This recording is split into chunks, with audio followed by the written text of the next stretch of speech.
Pemirsa, pernyataan Prabowo Subianto soal Presiden Jokowi telah menyiapkan Prabowo untuk menjadi penerus dirinya menuai sorotan. Kini muncul pertanyaan, apakah Prabowo Subianto gantian menyiapkan posisi khusus untuk Jokowi pasca tidak lagi menjabat sebagai Presiden Oktober 2024 mendatang? Saya akan membahasnya bersama dengan juru bicara Prabowo Subianto, Daniel Anzar Simanjuntak, dan Direktur Eksekutif Indikator Politik, Burhanuddin Muhtadi. Selamat malam, Bang Daniel, Mas Burhan. Selamat malam, Mbak Silvi. Oke, Mas baik. Burhan. Bang Daniel, ke Anda dulu ya. Jadi kita sudah mendengar betapa istimewanya Presiden Jokowi di mata Pak Prabowo. Oleh karena itu, apakah Pak Prabowo juga tengah menyiapkan sesuatu untuk Pak Prabowo sebagai balasan? Untuk Pak Jokowi maksudnya. Ya, Pak, apakah Pak Prabowo menyiapkan sesuatu untuk Pak Jokowi sebagai balasan? Ya, yang jelas kan Pak Prabowo sudah berulang kali menyampaikan, bahkan saya juga berulang kali menyampaikan di forum-forum terbuka di dialog media, bahwasannya Pak Prabowo itu punya sebutlah dalam tanda kutip ambisi agar mantan-mantan presiden kita itu ditempatkan pada posisi-posisi yang terhormat. Dalam konteks yang saya maksud adalah tugas-tugas tertentu. Misalnya ya seperti di Amerika mereka punya tugas-tugas tertentu, apakah menjadi utusan khusus yang fokus pada satu masalah, penanganan satu masalah, misalnya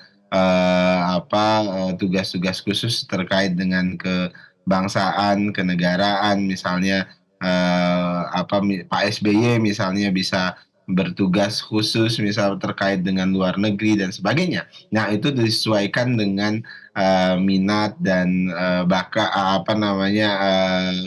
kepedulian beliau-beliau mantan presiden tersebut.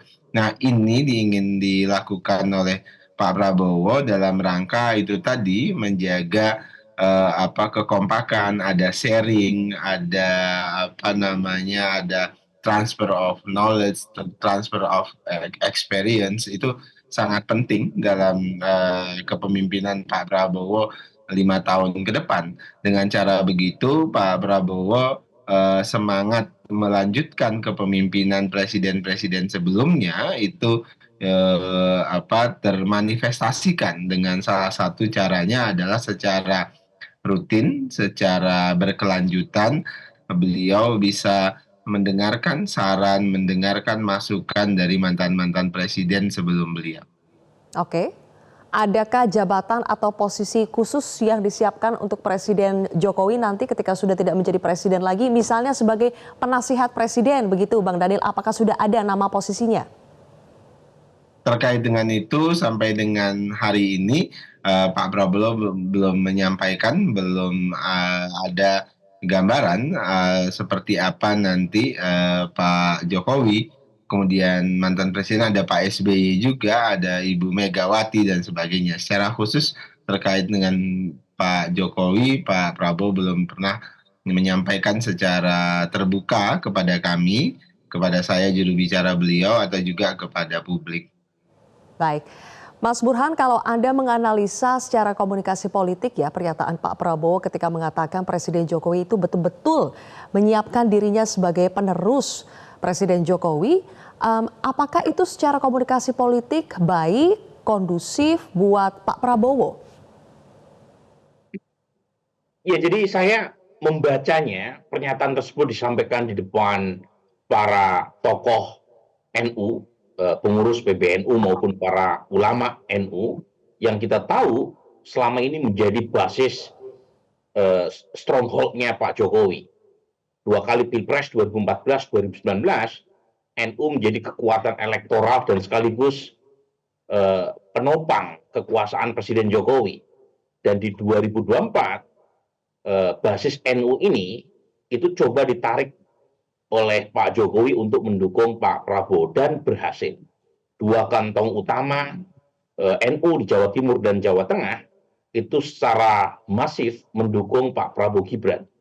Jadi pernyataan tersebut kira-kira ingin disampaikan Pak Prabowo di depan basis Pak Jokowi bahwa Pak Jokowi yang selama ini terasosiasi dengan NU itu mendukung sepenuhnya Pak Prabowo, dan ketika Pak Prabowo dilantik secara resmi sebagai presiden 20 Oktober 2024 nanti, itu Pak Prabowo berharap NU akan seloyal mendukung Pak Prabowo seperti NU mendukung Pak Jokowi. Jadi saya membacanya ini bagian dari strategi komunikasi politik Pak Prabowo yang makin lama makin canggih ya, sangat luwes, termasuk menertawakan kekalahan 2 kali karena beliau kalah cerdik, kalah detail dibanding Pak Jokowi, dan karenanya Pak Prabowo seperti pengakuan di depan para alim ulama NU tak mau kalah cerdik juga dengan Pak Jokowi dengan cara mengajak Pak Jokowi mendukungnya di 2024, dan it works. Jadi saya membacanya seperti itu, Zilvia.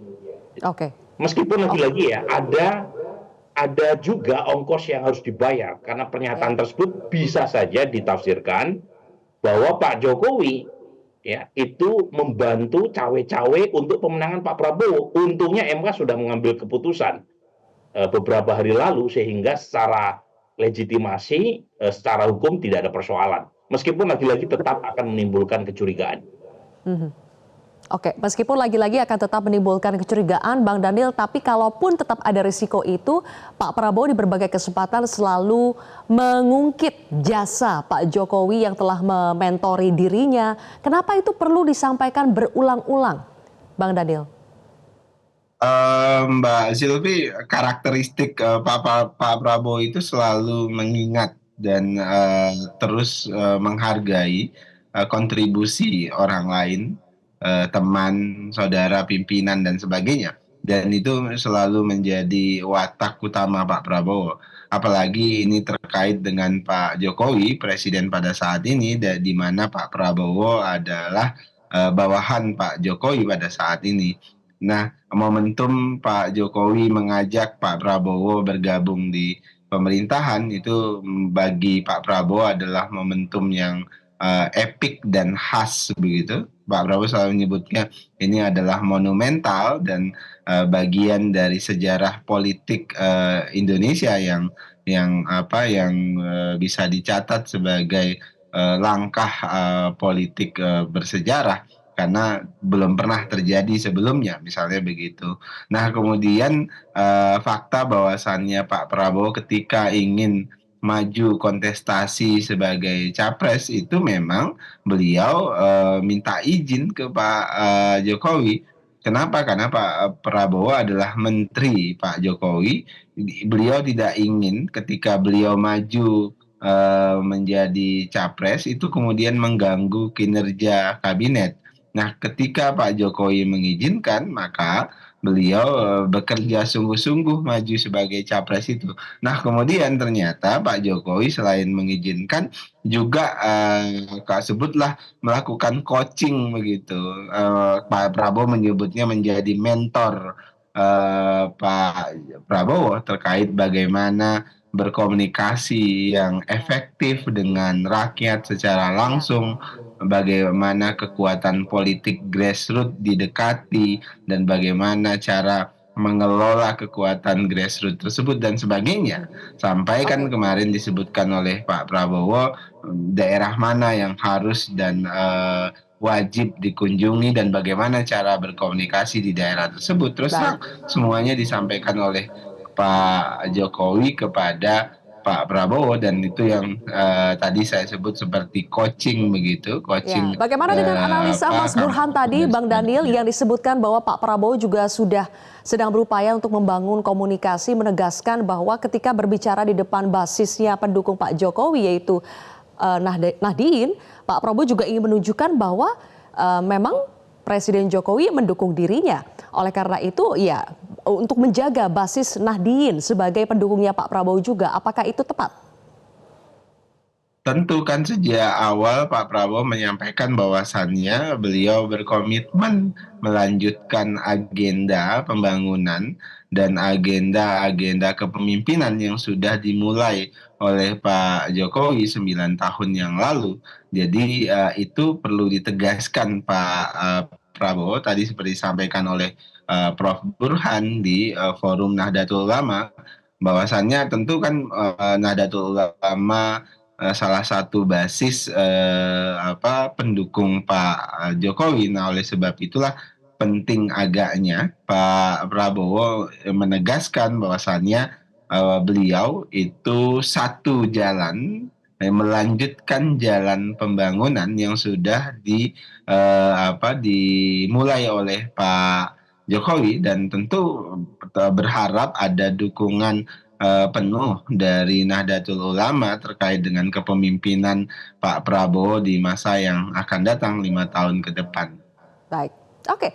Selanjutnya Mas Burhan, kita akan bahas lebih jauh kira-kira kalau misalnya mau gantian ya, Pak Prabowo juga ingin membalas kebaikan Pak Jokowi nanti, terutama ketika Pak Jokowi sudah tidak lagi menjabat.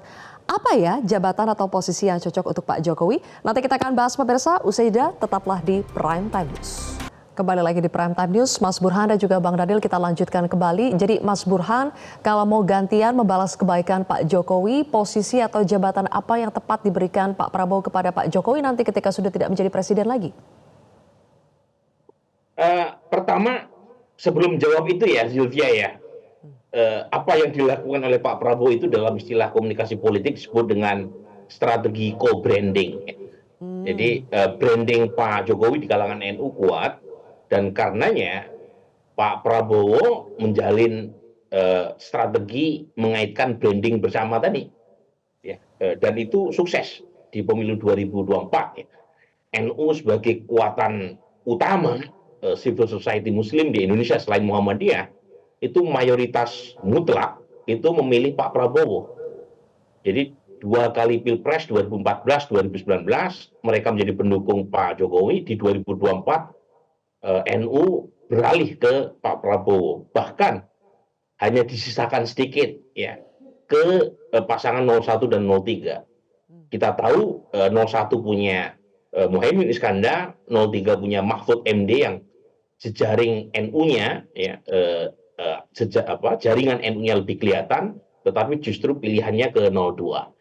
Nah, kaitannya dengan balas budi tadi, saya kira Pak Prabowo punya banyak skenario ya untuk memberikan semacam apresiasi, bukan hanya kepada Pak Jokowi ya.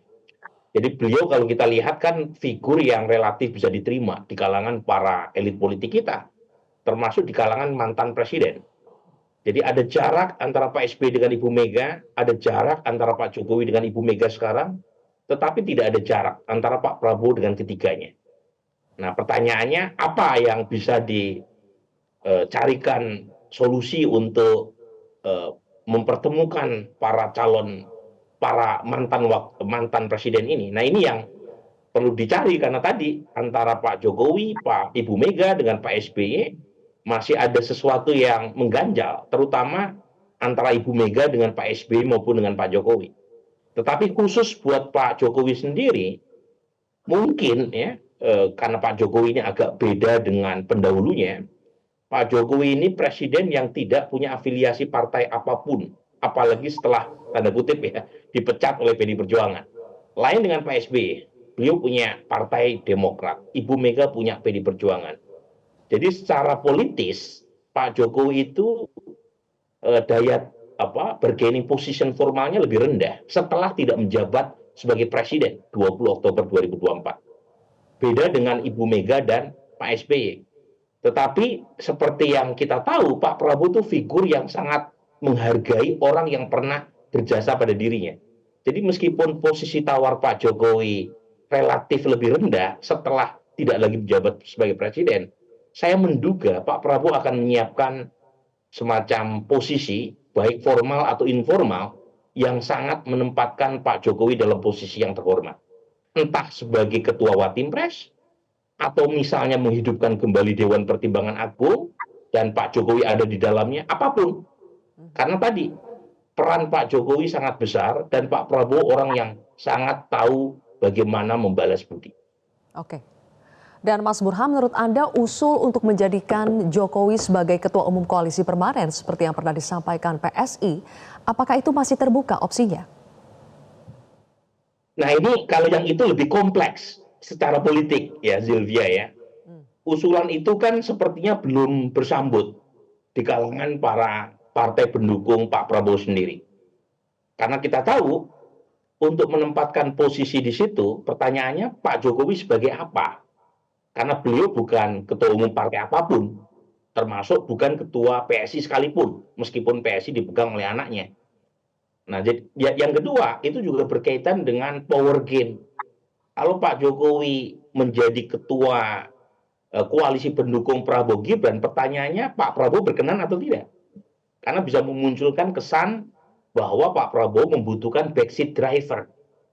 Jadi lagi-lagi kalau posisi formal semacam itu juga membuat dilema tersendiri hubungan antara Pak Jokowi dengan Pak Prabowo nanti setelah Pak Prabowo dilantik, dan memicu potensi masuknya pihak ketiga. Dugaan saya di sini PD Perjuangan. Karena PD Perjuangan juga pasti melihat relasi Pak Jokowi dengan Pak Prabowo setelah Pak Jokowi tidak lagi menjadi presiden. Karena bagaimanapun hubungan antar ketiga tokoh, Pak Jokowi, Pak Prabowo, kemudian Ibu Mega, itu juga menentukan pola kepemimpinan Pak Prabowo ke depan. Jadi tesis saya, relasi antara Pak Jokowi dengan Pak Prabowo yang akan menentukan legasi apa yang akan diberikan Pak Prabowo 5 tahun ke depan. Kalau Pak Prabowo mampu menjaga relasi dengan Pak Jokowi secara baik, yang bersifat win-win, tanpa ngasorake, itu saya kira akan melahirkan satu potensi yang baik ya buat kepemimpinan Prabowo Gibran 5 tahun yang akan datang. Oke, kalau begitu Bang Daniel, apakah sudah terpikirkan oleh Pak Prabowo untuk memberikan posisi khusus ke Pak Jokowi yang mungkin sifatnya akan formal atau informal, Bang Daniel? Apakah sudah ada pembahasan mengenai apakah ini akan formal ataukah informal posisinya? Sampai dengan detik ini tadi saya sebutkan Mbak Sylvia belum ada posisi khusus yang disiapkan untuk Pak Jokowi, tapi yang jelas Pak Prabowo sudah menyampaikan berulang-ulang kali bahwasannya mantan-mantan presiden termasuk Pak Jokowi terutama akan idealnya diberikan tanggung jawab, tugas-tugas khusus yang menjadi ketertarikan mereka, yang menjadi concern mereka. Nah, oleh sebab itulah Pak Prabowo pasti akan mempersiapkan itu semuanya. Bukan sekedar untuk Pak Jokowi, tapi juga berpikir bagaimana ketiga tokoh yang menjadi mantan presiden kita ini itu bisa ikut aktif berkontribusi dalam tugas-tugas kebangsaan dan kenegaraan, walaupun pada saat ini beliau sudah tidak banyak aktif lagi di tugas-tugas kepresidenan. Nah, namun pengalaman-pengalaman beliau bertiga itu sangat bermanfaat untuk Pak Presiden terpilih Pak Prabowo nantinya, karena pengalaman itu akan memberikan arahan yang lebih clear buat Pak Prabowo untuk menuju Indonesia yang maju yang sudah beliau rancang. Baik, Bang Daniel, kita tahu saat ini mantan-mantan presiden atau yang sebentar lagi akan menjadi mantan presiden seperti Pak Jokowi tadi disebutkan oleh Mas Burhan, ada relasi yang cukup kompleks antara misalnya Pak Jokowi, kemudian Pak SBY, Bu Mega. Sementara sekarang nantinya akan ada Pak Prabowo. Apakah dengan mempertimbangkan relasi dari masing-masing mantan presiden nantinya, itu mereka sebaiknya akan ditempatkan atau dimintai kontribusinya dalam satu platform yang sama, atau peran mereka akan dipisah-pisah, Bang Daniel?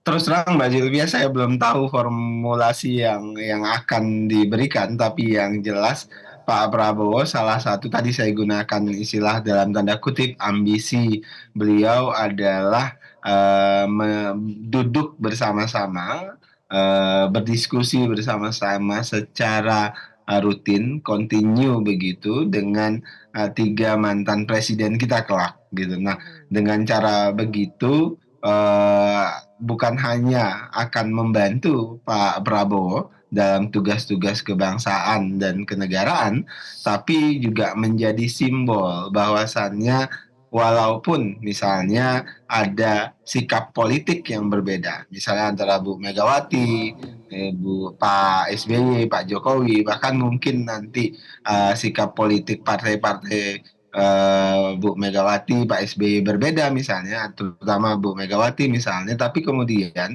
bisa tetap duduk bersama, tetap bisa berpikir bersama untuk kebaikan bangsa dan negara. Dan itu efeknya, sering disampaikan Pak Prabowo, itu adalah ke grassroots kita, ke rakyat kita.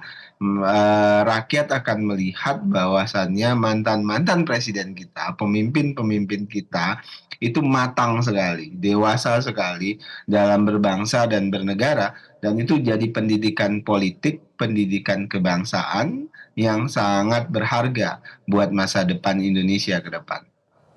Baik, dan terakhir Mas Burhan mempertimbangkan relasi dari masing-masing tiga mantan presiden kita kelak, apakah ini akan menjadi kerumitan tersendiri buat Pak Prabowo untuk menempatkan peran dari masing-masing mantan presiden nantinya? Iya, sejauh ini masih ada ganjalan ya. Dan menurut saya kita tidak perlu memaksakan. Ganjalan itu harus dihilangkan kalau memang belum ada komitmen dari salah satunya untuk menyelesaikan persoalan yang belum tuntas itu. Tetapi saya lebih tertarik untuk melihat relasi Pak Jokowi dengan Pak Prabowo setelah 20 Oktober 2024. Karena relasi ini, kalau kita lihat negara tetangga, itu bisa melahirkan beberapa model. Model pertama adalah model Singapura.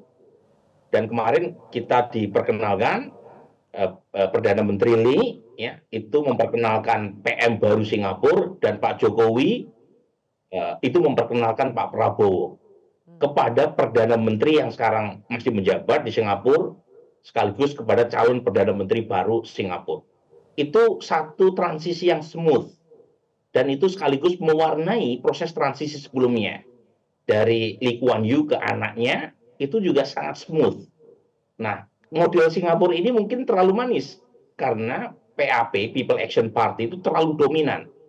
Ya, nah untuk kasus yang lain yang cenderung lebih dramatis dan negatif, itu kasus si Filipina, model Filipina. Model Filipina itu, Duterte dengan popularitas yang sangat tinggi, itu mendukung Marcos Junior, dan mendudukkan anaknya Duterte sebagai wakilnya Marcos Junior, Bongbong.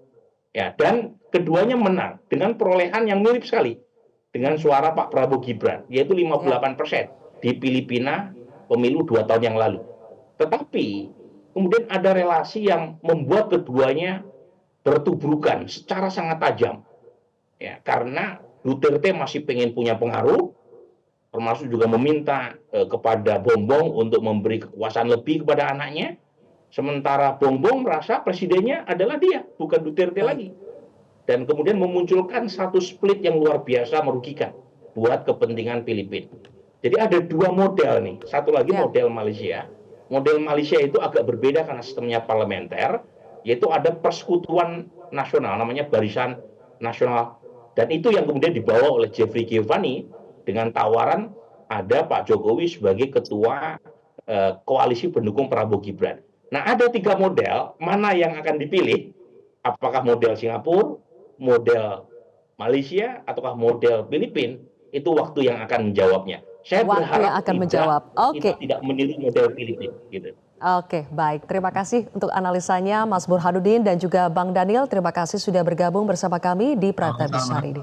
Jelajahi cara baru mendapatkan informasi. Download Metro TV Extend sekarang.